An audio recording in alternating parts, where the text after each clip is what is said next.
En estos momentos damos inicio a la sesión número 8. Es un honor presentar a Mehdy Touil, especialista en operaciones de GNL, con más de 2 décadas de experiencia en la industria del GNL a nivel global. Mehdy es un referente de la industria, quien ha participado en proyectos clave en diferentes regiones como Argelia, Qatar y Rusia. Hoy Mehdy compartirá con nosotros su conocimiento sobre Brazil Pre-Sal and the Potential of LNG.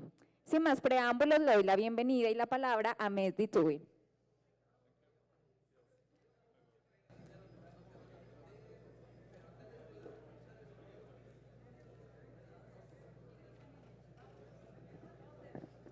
Attention everyone, please join back the hall for my conference. Okay, no problem, it's fine. I will start now. So welcome everyone to my presentation. I am an LNG operations specialist, so I will talk a bit technical on the liquefaction side. This is my domain of predilection. So it's a follow-up on the previous presentation on the Brazil situation with LNG imports and gas pipelines. So the title of my presentation is the Brazil Pre-Salt and the Potential for LNG.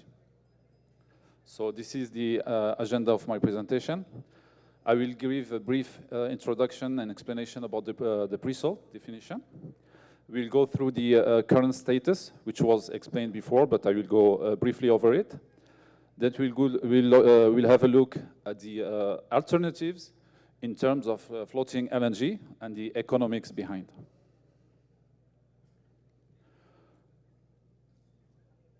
So what's the pre-salt? The pre-salt is a offshore formation located in different parts of the world, but the one in Brazil is the most famous due to the size of the reserves available in the Brazilian pre-salt. So you have, this is your pre-salt layer.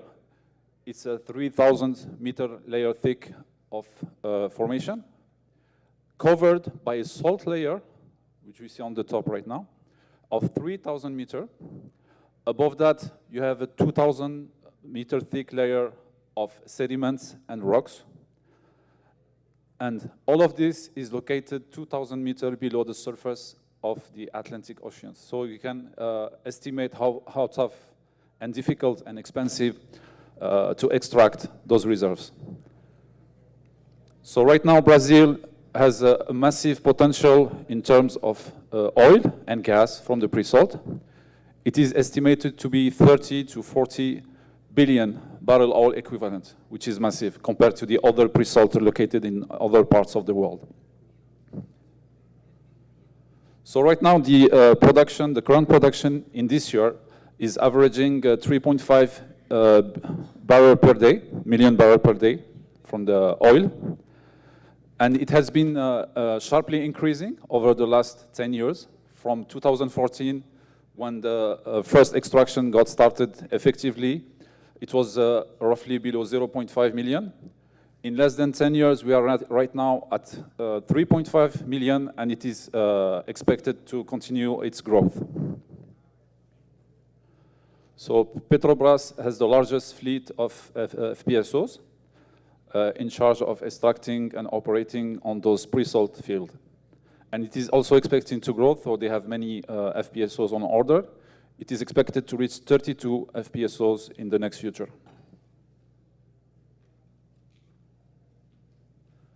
So about the gas, the pre-salt gas. So the pre-salt gas is an associated type of gas located in the same depth of the pre-salt oil. And this is, you can see, so Brazil is re-injecting that gas. Why?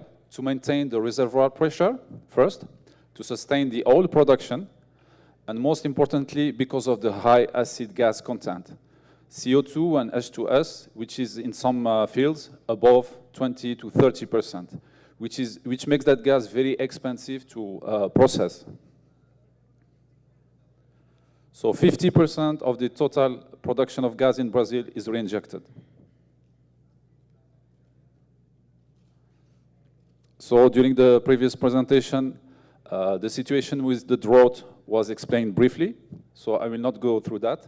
You can see that in 2021 versus 2022, you can see a sharp decrease in LNG import. About the Bolivian situation, the pipeline from the gas ball pipeline between Bolivia and Brazil. So as you know, there has been a drastic reduction in upstream investment in Bolivia. So it is expected that by 2030, the exports from Bolivia to Brazil will be reduced to a strict minimum, which will impact not only Brazil, but Argentina as well. So last year, 2.2 million tons per annum of LNG imports into Brazil, which represent 8% regasification capacity utilization rate, which is very low. So the FSRU are underutilized right now.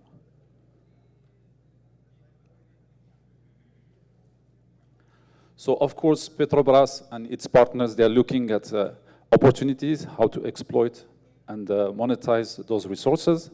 There have been a few wave of assessments and estimated. So they need to develop more than 1,500 kilometers of pipeline to recover those 100 cubic meter per day of gas.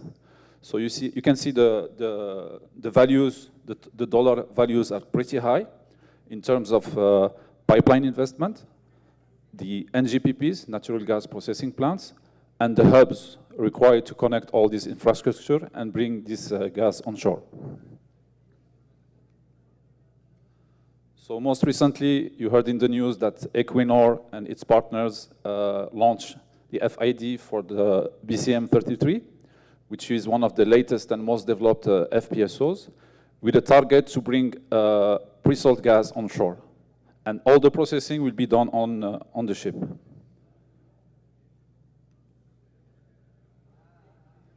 So this is a nice picture of the BW Magna FSRU located in the Porto Açu port, which is a strategic port in Brazil.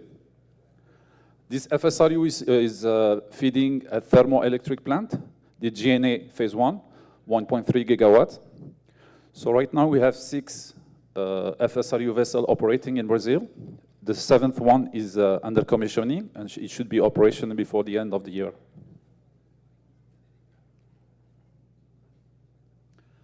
So what are the alternatives? We spoke before about the pricing, the fluctuation, and everything. What about monetizing those pre-salt gas assets? Those are assets, yes.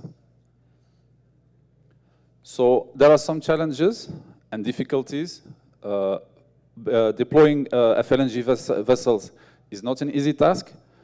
We have some example of successful ventures, like the Petronas FLNG. We have also some failures due to different reasons, like the Prelude FLNG.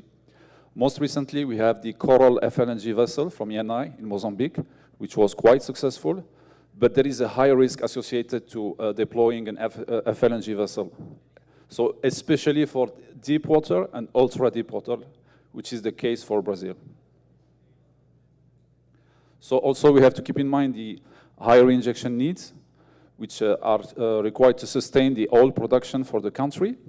There is also, again, the high acid content on the gas, CO2 and H2S. There is also the competition with the pipeline.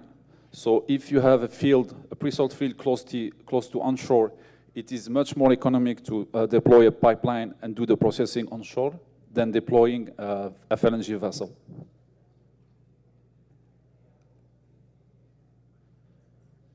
So what are the opportunities and how does the FLNG economics work?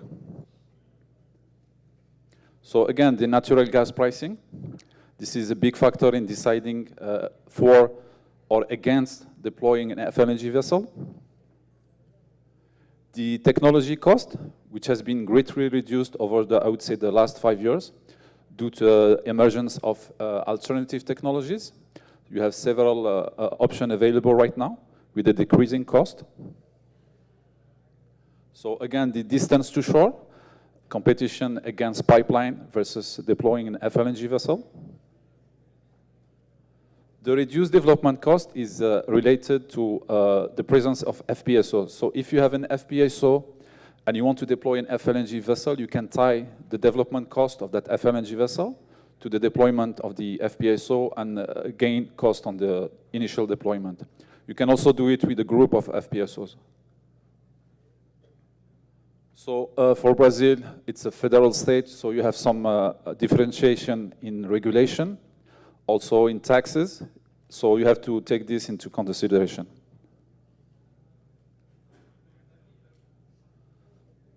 So FLNG in Brazil, yes. Challenges, yes, there are so many challenges regarding this, but we know that Petrobras is looking at three projects, three potential projects and good candidates. So this kind of venture has some regional implications. Again, I will go back to the previous presentation and briefly mention the Vaca Muerta in Argentina. I will also briefly mention the venture between YPF and Petronas regarding the deployment of an LNG venture with a potential of 10 million tons per annum. Also, the Vaca Muerta potentially and other assets, shale assets in Argentina could be potentially exported to Brazil via pipeline. So it could make the FLNG option in Brazil too costly. And as you know, Brazil is a mining giant, so it would be good to look at the conversion from fuel, diesel, to convert it to LNG-powered engines for heavy-duty machinery. And as also, you may know that beyond 2026, we have several assets coming online in different parts of the world, mainly the US and Qatar. So it is expected that the volatility will come down a bit, and it will be more an incentive to import LNG than to develop FLNG vessels. And thank you for this short presentation.